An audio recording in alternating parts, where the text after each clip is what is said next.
शिव महापुराण की कथा कहती है, 3 वृक्ष, 3 पशु, 3 पक्षी और 3 जलचर पितरों के तुल्य होते हैं। बहुत ध्यान देना शिव महापुराण की इस पितृ शांति शिव महापुराण को जो आप सुन रहे हो नैमिषारण्य से, बहुत ध्यान से सुनो। पितृ दोष है, इसके लक्षण क्या है? घर में अशांति होना, घर में 4-5 लोग रह रहे हैं, जरा जरा सी बात में क्लेश हो, समझ लो पितृदोष है। पितृदोष, 1 रुपया कमा कर लाओ, 1.25 रुपए खर्च हो, खूब पैसा आए हाथ में दिखे ही नहीं, समझ लेना पितृदोष। 4 दिन दुकान अच्छी चले, बाकी के समय बैठना पड़े, समझ लेना पितृदोष। घर में बच्चे चिड़चिड़े हो जाएं, गलत संगति में डूब जाएं, समझ लो चिड़चिड़ हो रहे हैं, पितृदोष। घर के बच्चे माता पिता का आदर ना करें, सम्मान ना करें, तेज आवाज में बात करें, समझ लो पितृदोष। पितृदोष मालूम पड़े। और इतने से भी अगर आप नहीं समझ सकते, परिवार का कोई एक व्यक्ति जब जब भोजन करने बैठे तब तब उसकी थाली में बाल आए, भले वो होटल में खाए तो भी बाल आ जाए, वो कहीं खाना खा रहा है तो बाल आ जाए। 8-15 दिन में, 4 दिन में, 3 दिन में, 2 दिन में, 6 दिन में आपकी थाली के भोजन में अगर बाल निकल रहा है, केश निकल रहा है, समझ लेना कि पितृ आपसे कुछ मांग रहे हैं, पितृ आपसे कुछ चाहते हैं।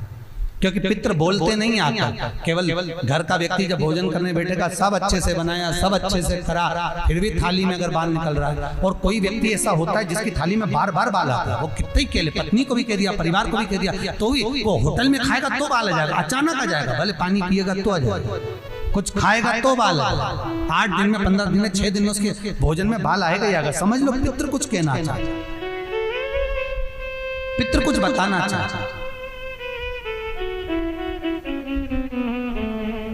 कुछ वर्णन करना चाहते। घर में अगर आप उससे भी नहीं समझ सकते तो घर में बैठे बैठे एकदम गंध आने लगे। 8 दिन में, 4 दिन में, 6 दिन में, ना जाने कौन सी गंध की बदबू सी आ रही, कोई गंध आ रही, कोई सुगंध सी आ रही, कोई गंध सी आ रही, समझ लो पितृ की छाया पड़ रही है, पितृ कुछ मांग रहा है। 8 दिन में, 15 दिन में कोई भी अगर आपको नहीं आएगा तो कोई दूसरा कहेगा आज घर में ऐसी गंध क्यों आ रही है, कोई आकर कह देगा गंध क्यों आ रही है, उसका मतलब है पितृ आपसे कुछ मांग रहा है, कुछ कहना चाहता है, कुछ मत करो। अगर ज्यादा लगता है कि हमारे घर में पितृदोष है, पैसे नहीं आ रहे, लक्ष्मी नहीं टिक रही, पीपल के पत्ते पर श्राद्ध पक्ष की एकादशी के दिन और द्वादशी के दिन पीपल के पत्ते पर शहद की 7 बिंदियां लगा दीजिए, उसी पर चंदन लगा दीजिए, 7 आखे चावल, सफेद चावल उस पर रख दीजिए, एक जौ, थोड़ी थोड़ी काली तिल उस पर रख दीजिए। अपने पूर्वजों का नाम लेकर, पितरों का स्मरण कर कर, गोत्र बोलकर, नाम बोलकर बहते हुए पानी में उस पत्ते को छोड़ दीजिए। ये केवल श्राद्ध पक्ष में होगा, एकादशी तिथि के लिए बहते पानी में छोड़ दीजिए। जिंदगी में कभी संपदा की कमी नहीं आएगी, पितर आशीर्वाद देकर जरूर जाएंगे, ये पक्का है। शिव महापुराण कहते हैं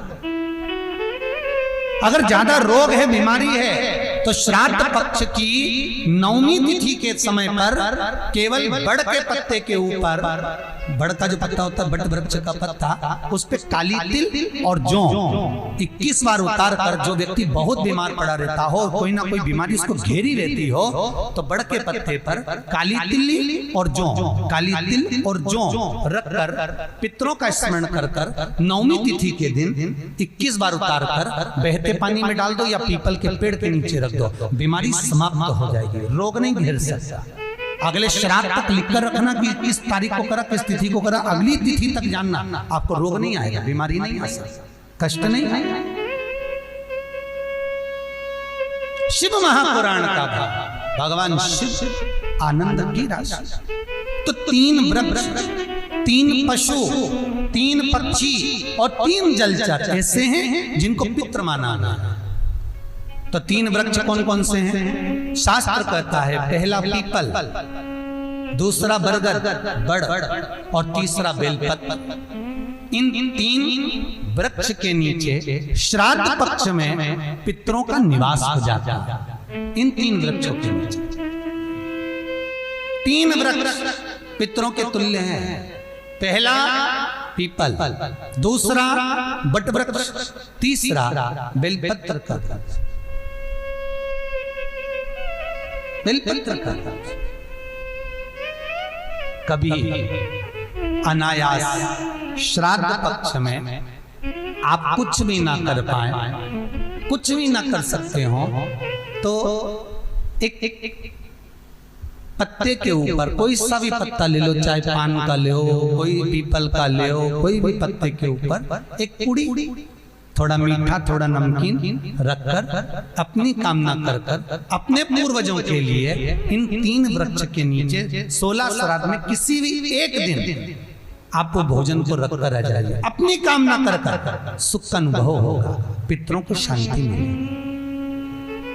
3 वृक्ष पितरों के तुल्य हैं। 3 पक्षी पितरों के तुल्य हैं। कौवा, हंस और गरुड़। एक कौवा और एक स्वान, कुत्ता, ये 2 ऐसे होते हैं जिनको 20 मिनट पहले, आधे घंटे पहले, 1 दिन पहले, 24 घंटे पहले, 48 घंटे पहले क्या होने वाला होता है कौवे को और स्वान को भान हो जाता है। क्यों? क्योंकि ये यमलोक में जहां यमराज निवास करते हैं, स्वान और कौवा उस स्थान का भाग ग्रहण करते हैं और इनको ये ज्ञान पूर्व से यमराज से प्राप्त होता रहता है। पूर्वभान होता प्राप्त होता रहता है। एक कौवा, एक स्वान, कोई घटना घटने वाली होती है तो कुत्ता रोने लगता है, कोई घटना घटने वाली होती है तो कौवा आकर बैठ जाता है, कोई आ रहा है तो कौवा आएगा, कोई भाव सूचक है तो कौवा आकर बैठेगा। दरवाजे पर कैसे, उसका भी भान है, अटारी पर कौवा कहाँ बैठा है, दरवाजे पर कौवा कहाँ बैठा है, किस स्थान पर कौवा विराजमान है, उसका भी भाव हमारे शास्त्र में वर्णन है। 3 पक्षी, 3 वृक्ष पितरों के तुल्य हैं। पक्षियों में कौवा, हंस और गरुड़ ये पितरों के तुल्य, जो अधोगति में मर जाते हैं, जिनको पिंड नहीं मिलता, तर्पण नहीं होता, ब्राह्मण का भोज नहीं मिल पाता, जो मर जाते हैं, जिनका अंतिम संस्कार तक नहीं होता, जिनकी गति बिगड़ जाती है, ऐसे जीव कौवे के अंश में प्रकट होते हैं, जो पूर्ण फल लेकर जाते हैं। पितृलोक में जगह नहीं होती, बैकुंठ में जगह नहीं होती, कहीं अगर जगह नहीं है देवलोक में तो इनको कौवे के अंश में, गरुड़ के अंश में या हंस के अंश में डाल दिया जाता है।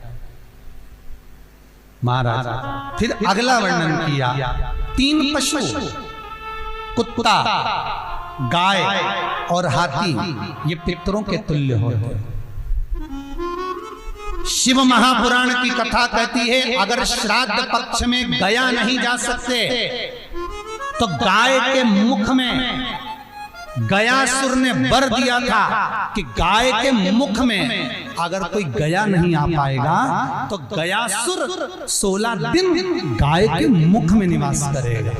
और गाय के मुख में श्राद्ध के समय पर अगर कोई रोटी देगा, श्राद्ध के समय पर जो भाग देगा उसको गया जी में पिंड करने का पुण्य फल प्राप्त होगा। ये गयासुर का वर गौ माता के लिए था। तो गाय के मुख में 16 दिन तक गया क्षेत्र का पिंड का भाग प्राप्त होगा। कुत्ता, गाय और हाथी। स्वान को रोटी क्यों देते हैं? क्योंकि स्वान पितरों को अपना भाग प्रदान कर देता है। स्वान भगता नहीं है, चुका देता। फिर 3 जलचर है महाराज जो पितरों के तुल्य हैं। मछली, कछुआ और नाग। पिंड जो बनाया जाता है वो पानी में दिया जाता है, मछली जिसको पाती है वो पितरों को प्राप्त होता है। कछुआ श्रावण के इस 16 श्राद्ध के अंतर्गत कछुआ यदि आपके दिए हुए भाग को पा लेता है तो वो जीव उसी समय पर तर जाता है।